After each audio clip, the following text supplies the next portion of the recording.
The 18 Strong Podcast with Jeff Pellizzaro, episode number 53. Welcome to the 18 Strong Podcast, where you get direct access to the world's greatest experts on training harder, practicing smarter, and playing better golf. Now, here's your host, Jeff Pellizzaro. Hey, what's up to all of you golfers out there, all of you fitness enthusiasts? Some of you may consider yourself both. Some of you may not consider yourself really either one. But I want to welcome you and thank you for joining us on the 18 Strong Podcast. We've got a great guest, we've got a great show, and we're talking about a topic that has become very popular in the fitness world and even in the golf fitness world, you know, the topic of kettlebells. And I brought on for this specific topic an expert really in kettlebells and the body, human performance, Dr. Jimmy Yuan. And Jimmy is one of those guys, he's basically one of those personalities in the golf fitness world. Everybody loves him, everybody knows him, and he's really trained with some of the best and some of the leaders in different industries, whether that be, you know, strength and conditioning, chiropractic, all different stuff. He's involved in so many different certifications and organizations, and so he's just a wealth of knowledge. And you know, he's a chiropractor in the Scottsdale and Phoenix area, works with professional athletes of all levels, of all sports, basketball, baseball, golf, etc. In fact, he was just working with the golf teams at ASU and Auburn and sent me some pictures. I've got a couple pictures in the show notes for this week. But something that really intrigued me about Jimmy is that he calls his practice warrior restoration. And a lot of that is geared towards the fact that he works with a lot of weekend warriors, guys that are, you know, playing sports on the weekend, basketball, baseball, golf, whatever it might be. And so, of course, I recognize that you listening to this podcast most likely aren't a professional golfer, but you're looking to enhance your golf game, get out there, you love to grind it out in the gym, on the course, and you're looking to make yourself better. And that's really what Jimmy works with, is enhancing the performance level of any athlete, whether that be the weekend warrior, as he calls them, the urban warriors, or the professional warriors. And so I've been wanting to have Jimmy on the show for a while, and we've had some chiropractors on the show recently talking about some different topics and performance and being on the course with, you know, Shane Lawler, and we've had Dr. Craig Davies and Austin Panter and some of those guys on the line. So I wanted to touch on something a little bit different that you don't necessarily think of when you think of a chiropractor.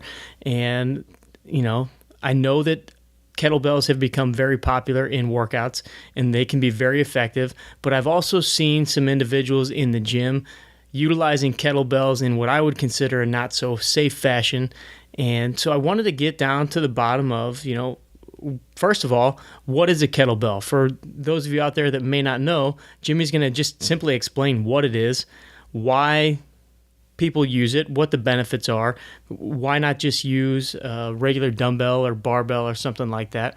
But then also, you know, not just why to use it, but how do you use it? Who should be using it? Should somebody at the beginning level, is a kettlebell safe for them to use, or those at the highest of levels of training, or is it something that they should be using and can use? So Jimmy gets into a lot of different aspects around kettlebell training, and you'll find he's just one of those guys that just has a contagious personality.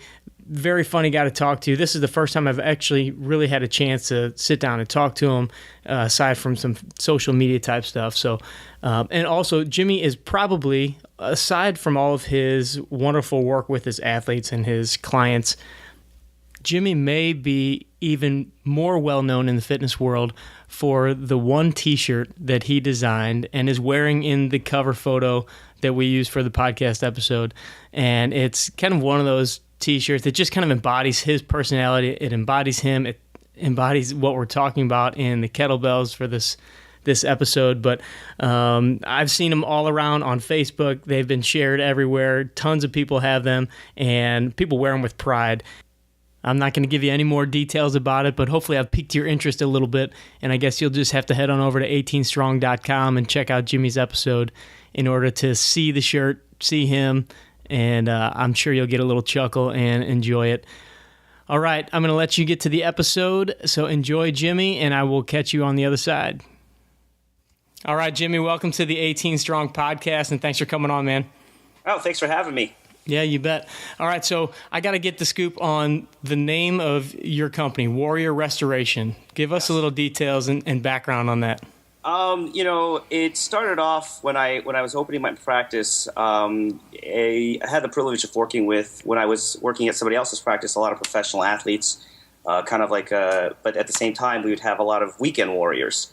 And so really when I started my practice and started the new office location and everything, I wanted to put something together where, everyone's like, well, you only work with pro athletes or you only work with these kind of guys. And really the weekend warrior was what really it came out to be. So the tagline has always been the professional warrior, being your professional athlete, the guys who are, using their body for battle, if you want to call it that. Mm-hmm. The urban warrior, meaning the guy who doesn't do anything. He doesn't want to work out, doesn't want to do anything. He just wants to go to work, do a little training, and just enjoy life and just enjoy his job almost, and just kind of nothing particular that he wanted to train for. And, your weekend warrior, something where, hey, they want to play golf. They want to play, badminton, pinochle. I don't know, professional pinochle, if that's really something you train for, but kind of something there. So that kind of how it started. And restoration, it was kind of inspired by myself going through the shoulder injuries that I had. I had to kind of seek out a lot of different ways of restoring, my body in numerous ways. So it's just something there that kind of resonated with me, and so I just kind of put the two together. Yeah, I love that. Because as we talk to different professionals on here and we talk about golf and everything, I think in many terms we always relate to the professional golfer as far as, what are they doing in training? What are they doing practicing? But, I mean, really the base listener of this podcast, at least from my perspective and feedback that I've gotten, is the guy that's out there grinding on the weekends. He's grinding through the work week, getting his job done, taking care of the family, but he loves golf. He knows he has to get out there and work on his body, but ultimately wants to do it for the golf game.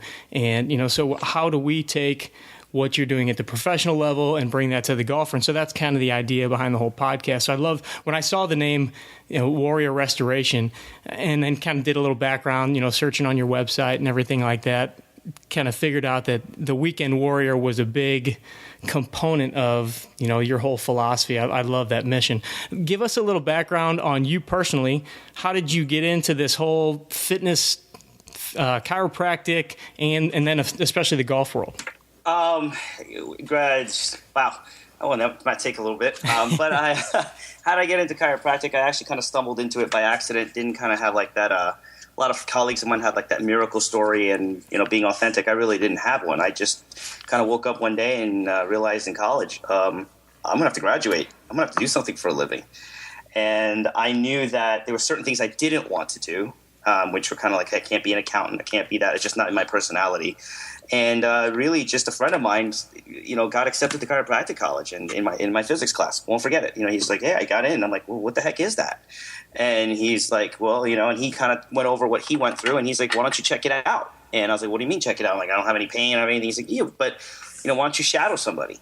Why don't you just go and it's summer?" I was like, "What the heck? Let's kind of visit a couple of guys." And fortunately, somebody was smiling on me, I guess. All the guys I shadowed were just super cool, nice guys. They were pretty happy with their lives, and they were kind of just really saying to me, like, "Hey, I could do this." It's something that I look at interested in doing.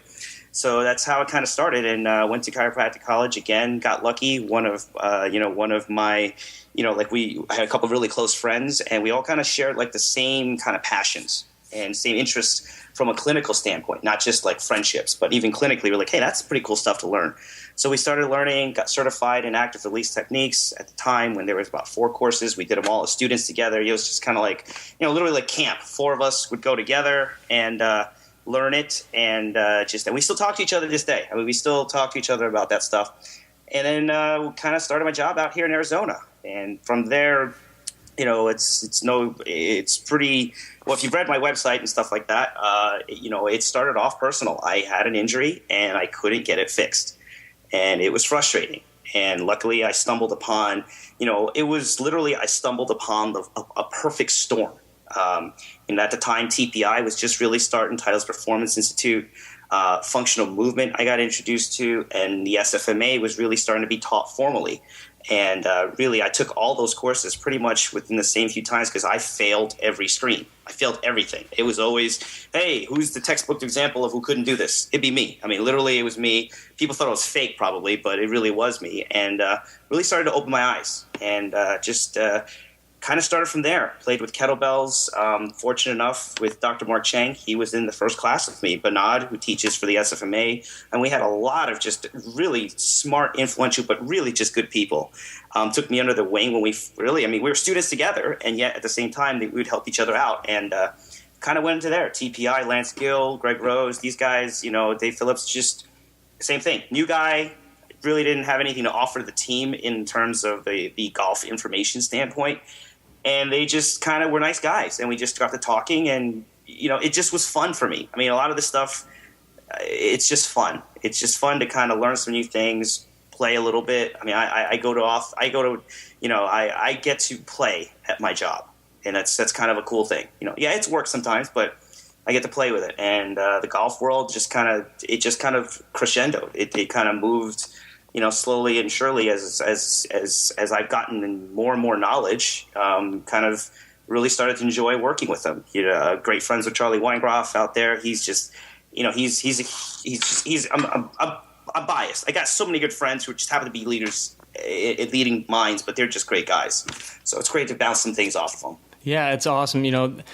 And a lot of the guys that you've mentioned, we've been fortunate enough to have as guests on the show. And, I think people that are listening have seen, how great these guys are and how they're so willing to share their knowledge, so willing to accept and, learn from others. And it's a cool relationship environment. And yet you and I, we get to play while we're at work, which I think is a very fortunate thing that many people don't get to do. So I want to kind of boil things down for the golfer. You mentioned the fact of working with kettlebells and learning a lot about kettlebells. And you and I were talking before we actually got on the recording that, there hasn't been any real talk of kettlebells on the 18 Strong podcast yet. And I wanted to do a show kind of geared towards that. Basically, I've got a couple guys that I talk to that are friends of mine that listen to the show, and I kind of consider them like the stereotypical listener of the show. So whenever I want to get good questions for the audience, for the listeners, I kind of go to these guys. And so they got what, 4% body fat, 6'4"? Yeah, right. Yeah, exactly. Your weekend golfer, right? Yeah, just straight, training monster machines. I got you. Exactly. So, I asked him, I said, okay, I'm going to get Jimmy on. We're going to talk some kettlebells. What questions do you have about kettlebells? And the first guy responds back with, what's a kettlebell? So I think we got to start there. What's a kettlebell, Jimmy? A kettlebell is essentially a cannonball with a handle. Just think of a big old round cannonball, and you got kind of a sausage-like kind of handle, and it's an offset weight that helps you move. So, first question then would be, okay, what's the point of a kettlebell? Why was this thing designed, or why do people use it, and why has it become such a, I would say it has become very popular again over the past several years. Go into that for us. If you ask me why it was designed the way it was designed, I probably don't have that historical background. I have no clue why. What does it do? I mean, it's the first time I heard this, I think it was from Ray Cook's mouth, and it was what Pavel Tsatsouline said, as that it's not about the kettlebell. It's what you have to move like to move that kettlebell. So it's because it's offset and it's awkward that it can almost accentuate some of the mistakes that you could have. And why I picked it is because it was a pocket gym. It's a small enough object that everyone can have in their house. But for me as a clinician, I didn't have to go find huge racks. I didn't have to go buy squat racks. I didn't have to buy, these machines. And it allowed for me to kind of quickly work with somebody within a relatively small space. I mean, my clinic is not big by any means, but it allows for me to get the results and quickly with guys. And that's kind of why I picked it. It's a pocket gym that really allows for you to just basically play. I mean, you don't need a lot of space. The only space you really need is for safety in case you need to drop it and it's too heavy or anything like that. But you don't need this large rack, and it's low maintenance. There's nothing to it. The only thing you do is if you want to clean it, you clean it. Now, if somebody's just kind of getting started in the gym, or somebody's just showing up to your clinic, is this a tool that you will use right away, or do you have to work with them a little bit before you can jump them into some kettlebell stuff? It depends on the movement. As you know, I help teach the functional movement screen. I'm also a faculty with SFMA. And it really depends on the person and if they're allowed and whether it's safe for them to do it. I have a picture of what I would like each person to be able to do. However, what we're going to do is if it takes time for them to have that ability to do it, then it's just going to take some more time. We can use PVC piping. We can use, light kettlebells to accentuate. We can use body weight. We can use TRX. We can use the rip trainer. But the goal is eventually them to start lifting and becoming 18 strong. You like that, don't you? I like that. I like that little plug there. Yeah. Now, what about, you got a guy who just goes to the gym on his own, doesn't necessarily have a fitness pro. We talk all the time about on the show, going in, getting screened, and how important that is. And I think you would reiterate that. But let's say you've got a guy who goes to the gym, and we've seen them all in the gym. They grab the kettlebell. Would you recommend somebody trying a few things, or do you caution people from even messing with it right out of the gates? If you have medical issues right off the bat, I'd say be safe. I'm a realist. People are all going to want to play with it without it. It's sort of like buying the club that you really shouldn't be hitting. People buy them all the time. So realistically speaking, people say, or don't play that golf ball. You shouldn't be playing that golf ball, or something like that. Or you should be playing from the white tees. Let's even use that analogy there. But people are going to be tempted anyway. So if I were saying that if they wanted to try something relatively safe, maybe just try deadlifting with it, seeing how much you can do with that. That'd be the safest thing that I'd look at if you were just going to play on your own. Because the ballistics of a kettlebell swing can definitely hurt you if you don't know what you're doing. Guilty as charged. That's me. So it's something there and I would recommend, getting a coach, getting a trainer who's been certified in this. My background, I was fortunate enough when I started to delve into this world, I had Dr. Mark Chang really lead me through. He was like, hey, you're interested in it, and why don't you just come on my house? And literally, I flew the next weekend, and I had one of the top guys just literally tutoring me through, and couldn't be a nicer guy, and couldn't be a better teacher for me. So it's kind of how I started, and I had along the way, I have even specific coaches for my lifts. Kind of like if you look at the golfers, they have a short game coach, they have professional golfers and stuff. This is what I do for a living, so I kind of have to treat it like a professional. So part of it is I have like kettlebell snatches. Martine Kerr from Cult Fitness, she's at Dubai. She coached me up, knocked out a good solid 25 seconds off my snatch test. Wow. Easy. And just little. I have different guys for different things because they all seem to have. I don't think they're all different skilled. I think they just have a way to, kind of like one of your teachers talks to you differently, and they're not necessarily bad teachers. It just somehow that message resonates with you a little bit better. So sure. That's kind of how it kind of occurred. Yeah, I think, we've talked about how, different coaches just resonate better with different people or they're able to relay a certain message. And it could be talking about nutrition, or it could be talking about, all kinds of different things. And you may just relate to that person a little differently, or they have one little tip, just like a golf instructor, guys bounce from golf instructors, putting coaches, all that stuff. We've had conversations. Maybe I was just willing to listen at that time. Yeah. Maybe I couldn't hear the message when the message was delivered, and this time, for some reason, the message may have been the exact same thing, but I was a little different, and I can accept it. So that's also a possibility too. Yeah, I like the fact that you address that. People are going to try this stuff out. It's just like going and taking a driver off the rack that you shouldn't be swinging. And I think a lot of people listening will kind of find it interesting that I really don't do a whole lot of kettlebell work with my golfers or with my clients, but it's more because I don't feel like I'm skilled enough to teach it yet. I haven't been through any certification courses or haven't really learned very well. I have learned from a couple guys on how to do some different moves and lifts, and so I'll implement some things into my own routine because I think I'm aware enough of my own postures and things like that, but coaching it is a little bit of a different story. Yeah. And so I like that you kind of caution people, okay, if you're going to try it, here's a deadlift. But of course, it's one of the things like, if a person is gifted in coaching with barbell lifts, mm-hmm. they may like to coach the whole thing up, the whole movement, because again, we talked about it not being about the kettlebell, about the movement, right. And if they're great at it, or you have a person who's a great gymnastics coach, they could coach the hip hinge in whatever way they want to. It was, how did I learn how to hip hinge? It was because the kettlebell did it for me. Yeah. How did I learn how to pack the shoulder? It was what the kettlebell did. That was the instrument that made me listen. So I have an affinity for that because, maybe I was ready to listen, and maybe it could have been any implement for all I know, but that to me, that's what would happen there. Yeah. So many of these different topics are things that we try to preach every day with different techniques, moves, and just the fact that this one piece of equipment maybe made you realize a little differently how you needed to move or utilize that muscle to stabilize or whatever. What are some of the things? Kettlebell swings are one that I see people doing all the time in the gym, and often I see them doing them very incorrectly. Yep. What are some just basic technique things that you would tell somebody regarding a kettlebell swing? First of all, really actually start using your hips. The thing that you have... I said this before, it equates back to that deadlift. A lot of people deadlift with their backs, right? They round them up, and then they do the same thing with the kettlebell swing.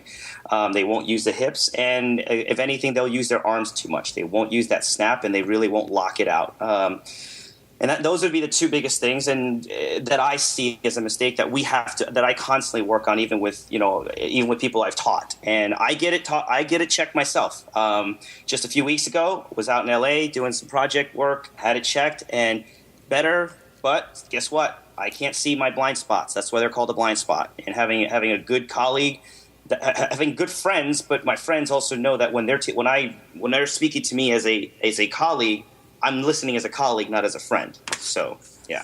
Right.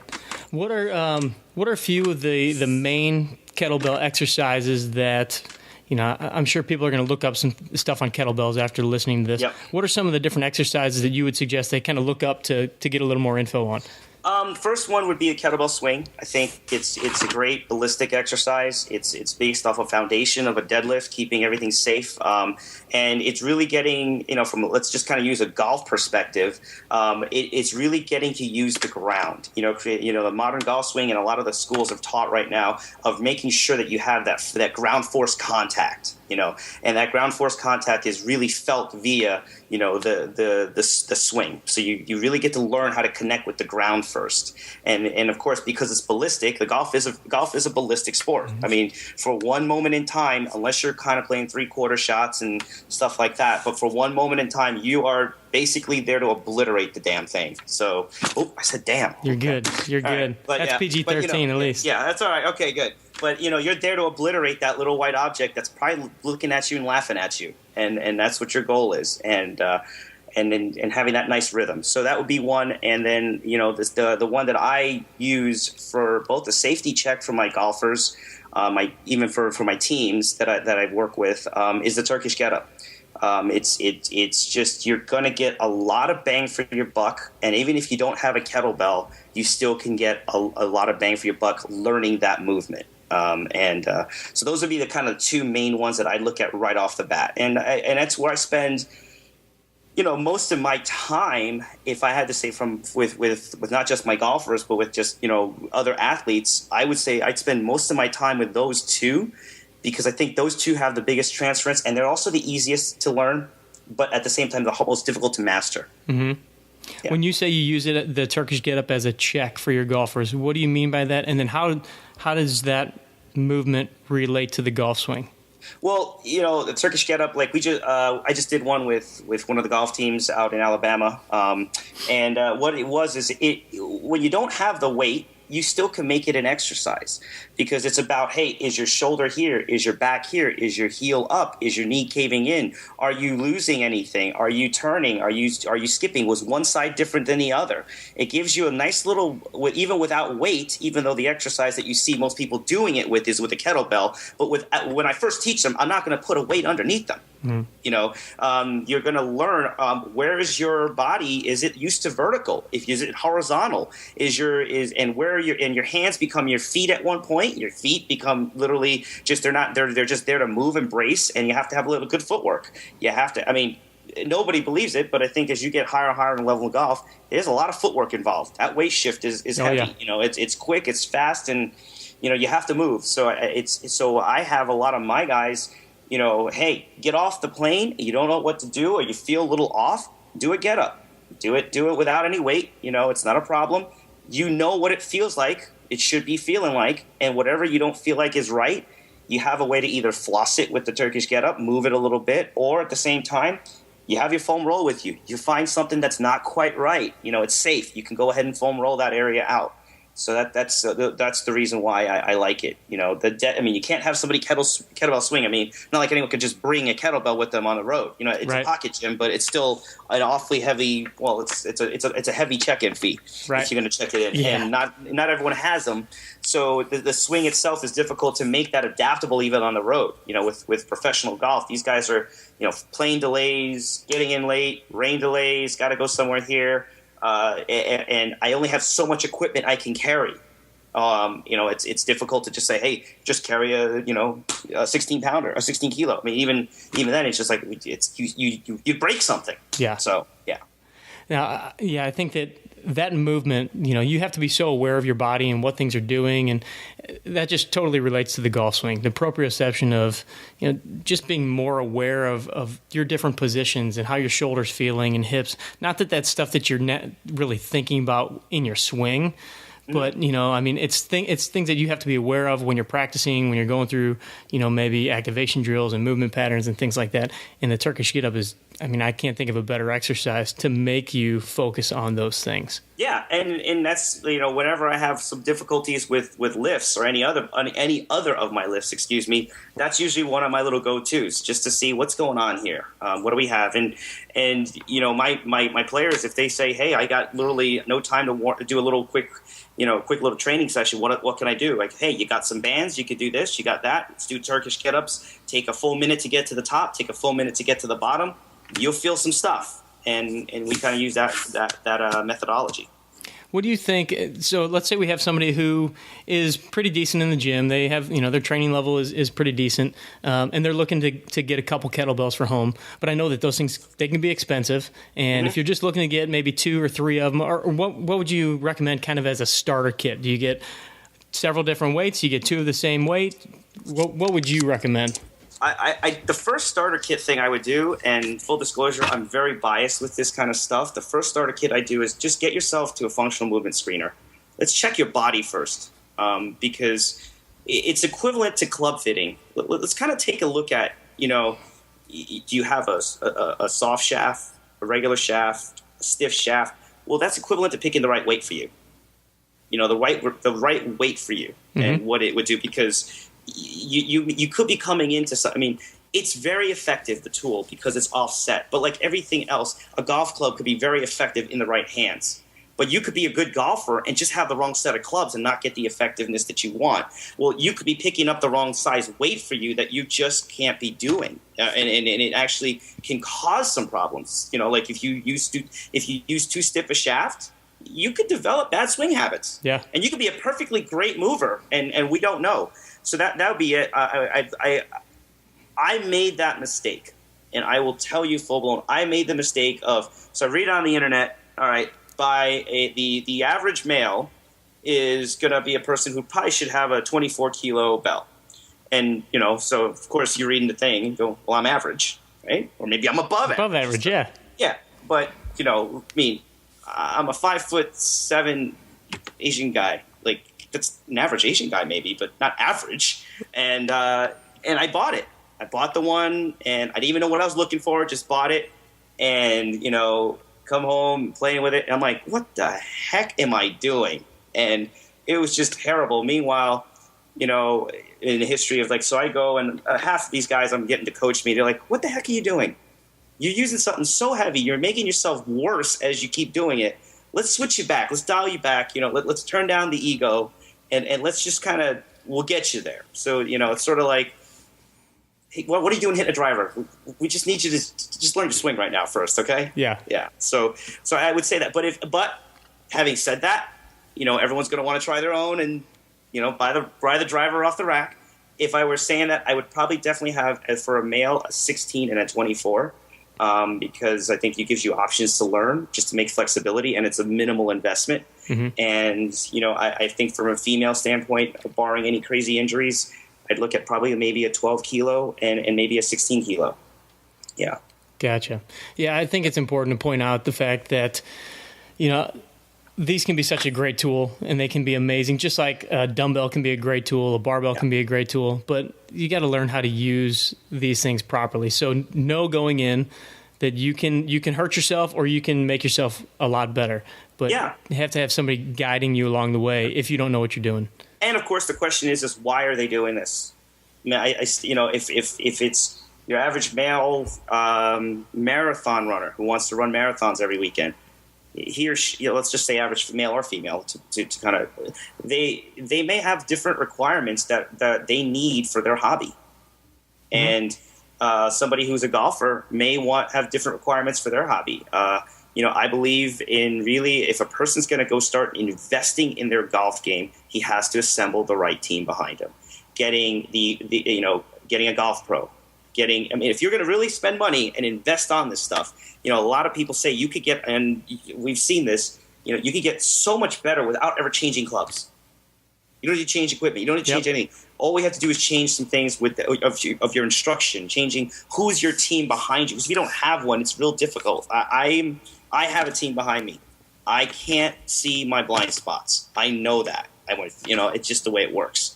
And it could be something as simple as just assembling the right team behind you. You mean the 30 putters in the garage? That guy? You know what? I would have stopped at 29. 29 would have been a better move. Yeah. I know a couple of those guys. Yeah. So, but definitely the right team. Getting the golf pro. Getting a golf pro. Again, I'm biased. I was trained. My genesis in this game or involvement with this game was the Titleist Performance Institute. But I'm biased because it also helped me. It helped me, fix a lot of my health problems. And these guys, these organizations all helped me quite a bit. Getting the right coach from a strength standpoint. I mean, are you finding a trainer that understands what you want as a golfer? A lot of times I've done some things and I've looked at people's programs. They've come in. I'm like, I was like, so what do you want to do? And he's like, well, I want to score lower. I was like, well, I'll ask you first question. How much you spend on your short game? He's like, well, I can be stronger. Like, no, I mean, if you just want to score lower, let's get you to make every 4-foot putt, and you're going to do great. Right. So get a golf lesson. Yeah. Go get a putting lesson. Go get a short game lesson, right? But, a lot of times it's just really getting the right coach. I'm partial to, Strong First. That's kind of the original, the old RKC. I kind of went with them, and that's kind of how I met Mitch Sadowski out here. He was asking me about it, and they have a pretty complete lineup of people. They have all different types of people, and they have people who don't necessarily work with quote unquote golfers, but they know movement. And but these are the guys I learned from. There's probably plenty of great ones out there. I'm just gonna. The only thing I can share about to another person is to share my true, authentic journey. Sure. Yeah, you mentioned Strong First, and I want to get into that because I know, Mitch has been a guest on the show, and I talked to him a little bit about the whole Strong First certification. Give us an idea of what you had to go through to become a certified kettlebell instructor with Strong First. Well, first you have to sign away your 401k to them, and then I'm kidding. It's pretty much laid out there. You go on the website, it'll tell you the requirements for the certifications. There's technique testing, there's snatch test testing. It's something that, you have to prepare for. And it took me, I would say, about a good solid 9-10 months to prepare for. And to me, part of it was my little carrot to keep me training, keep me motivated. Mm-hmm. It was when I decided, hey, I don't feel like getting up at 4:30 to do this thing. Well, you know what? That's your target. Right. And that kind of stuff. And of course, with each time I had a friend of mine who would help me prepare, there was a big piece of me saying, I can't let those guys down either. So it was, it's all on the website. I probably, there's no point in me kind of going over it. It's all of it. Well, yeah, I meant just, kind of the prep that you had, I think the fact that you spent 9 or 10 months, people might be like, whoa, holy crap. That's, we see certifications out there all the time. We hear, oh, this guy's certified in this, this guy's certified in this. What I wanted to highlight was the fact that you guys work your balls off to get this certification, and not just studying books, but actually learning technique. Yeah, I mean, for me, it was kind of my biggest one of my biggest pet peeves, I guess, would be as a clinician. There were a lot of clinicians who would poo-poo something and never. I'm not saying you have to experience everything, but really didn't try to truly understand something. So, that was part of my thing of, hey, these are the smart guys who are looking to do this. The guys ahead of the curve are doing this. And the first time I saw someone actually physically, use a kettlebell was from a DVD series, The Secrets of, like Ray Cook, and it was Brett Jones out there. I was like, that looks just, just straight. That just looked cool. That's just what that's, like everything else. I'm still like a teenager. That's cool. So I got to learn it. Nice. And then I try to learn it, and I'm like, okay, I am so uncool. I'm still not cool, but I am so uncool. I've got to know what the cool people are doing. And that's kind of how it boiled down to. And it just took time. When I started this stuff, like I said, it was a perfect storm, and I had a lot of health issues. So I had to kind of recalibrate my body and put the ego down and say, this is what I have to do what I want to do at the end. It's sort of like a golfer saying, this is what I want to do to be a better golfer. And you go to a golf pro and they're saying all the things you're not doing are not really going to help you, but you've got to be willing to trust the process and be willing to start from where you really should be starting from. Right. Yeah. Now, you work with a lot of high-level athletes and athletes of all different sports.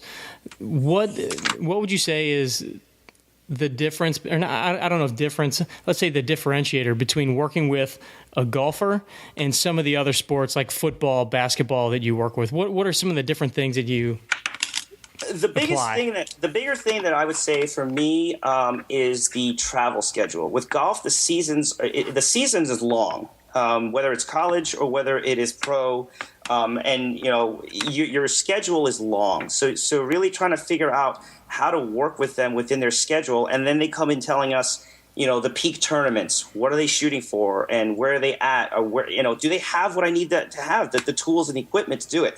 That would be probably the biggest issue, because when you're working with football, the season, the schedule. You work with baseball, the season, the schedule, the off season. You do know a bit of the off season for golf, but a lot of golf, what they're trying to do is, a lot of golfers, they're also trying to mix in the one vacation they get to really have, right? And I fully believe in clearing the mind and getting away from things for a little bit can actually make you better. It's almost like a funny thing that I tell like a lot of my exerciser-holics, my worker-outers. It is, do you have the guts to not do this for about a week and a half to 2 weeks? Yeah. Do you have that? Do you have the fortitude and trust all that you did still stayed? Most of it stayed with you. Knocking off rust is one thing. Losing all your strength, we got a problem if you can't stop for like a couple days. Right. Yeah. So that would be the biggest challenge is time.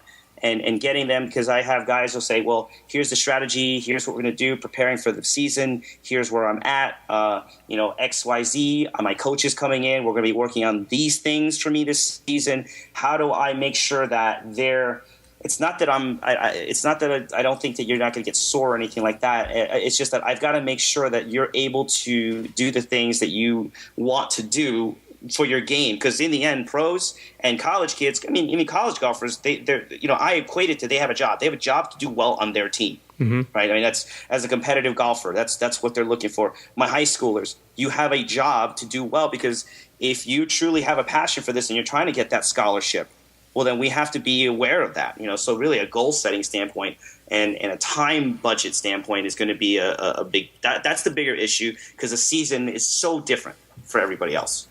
And then what would you say differentiates the way you treat or work with your professional golfers, college golfers, high school golfers versus, the weekend warrior golfer? Are there certain things that you have to focus on for that guy? Typically, you know, we're just kind of talking in stereotypes. I would say, you know, the biggest thing, it's easier for me to actually commiserate and empathize with the weekend golfer than it is for the professional, because just like you and everybody else, I have a full-time job. Right. You know, and I still have passions and stuff that I like to play. You know, I like to play every once in a while. Not well, but I like to play. I enjoy doing a lot of things, and it's a matter of where am I going to get the time? That's the first question everyone goes, I don't have the time to go to the gym. I don't have time to do this. I got blah, blah, blah, blah, blah, you know, that kind of stuff. For me, you know, and so for me, you know, I really kind of pitch it as, what can we do to get you to do? Can you dedicate 2 days a week, 30 minutes to 40 minutes each time, and that's it, or even 20 minutes? And that's kind of how I pitch and approach my stuff with my weekend golfers. And, you know, if they invest in the time early enough in whatever they want to do from a goal standpoint, what do they want to get out of it? Meaning getting the proper instruction. Because I have plenty of times when I'll do a TPI screen, guy goes somewhere else, and I'll recommend him to a trainer. Because, But I was like, here's the deal. You want to have the shortcut right now, which is fine, but you're going to have to invest somewhere either later, middle, and it's more difficult to redo it in the middle, or just invest early and learn early and get yourself on the right track. And then you can make those 30 minutes to 20, 30 minutes. You know, if you want to go 40, fine, but really you could get the most bang out of your buck. The economy of time is what I kind of train myself with. Yeah, absolutely. I think we can all relate to that. All right, we're in the home stretch here. I got a couple questions that I'd like to ask everybody. First one, Caddyshack or Happy Gilmore? Caddyshack. Nice. A purist. Gotta go classic. A purist. Go classic. All right, Yes. This is a question that I haven't asked many people before. Actually, I don't know if I've asked anybody this, but if you could ride in a cart for 18 holes with anybody in the world of golf, past or present, and just pick their brain, who would it be and why? Jeff Palazzaro. Oh, bring it. If I could pick their brain, let's see. So I got a twosome right now, right? So I got to go for threesome. I would pick. I know I kind of put you on the spot here. I would pick Spencer Tatum, my boy out at Advantage Training, because he's just a great guy to hang out with. I mean, if I'm going to do it, I don't want to pick a brain when I'm playing golf. No, I just want to have fun. And I would pick. I don't know, my boy Lance Gill. There we go. We just have fun, and I learn the most when I have fun. And a lot of things that I've learned in my life that I brought into my clinic have not always been clinical. It has been just kind of from a deeper perspective, like a life lesson, or kind of things that people are going through, and you start thinking about things philosophically differently. I love it. Yeah. All right, man. What do you have going on that's most exciting to you with Warrior Restoration and everything else you have going on? Oh, I'm blessed. I get to wake up every day with something exciting. So it's just kind of, it's fun watching my friends. I get excited watching what my friends are doing. Cool. Very cool. All right. Any last pieces of advice for the 18 Strong audience? And then where can they find you and kind of follow you? They could find me on Twitter, Warrior Restore, Instagram, Warrior Restore, website, Warrior Restoration. I'm out in Phoenix.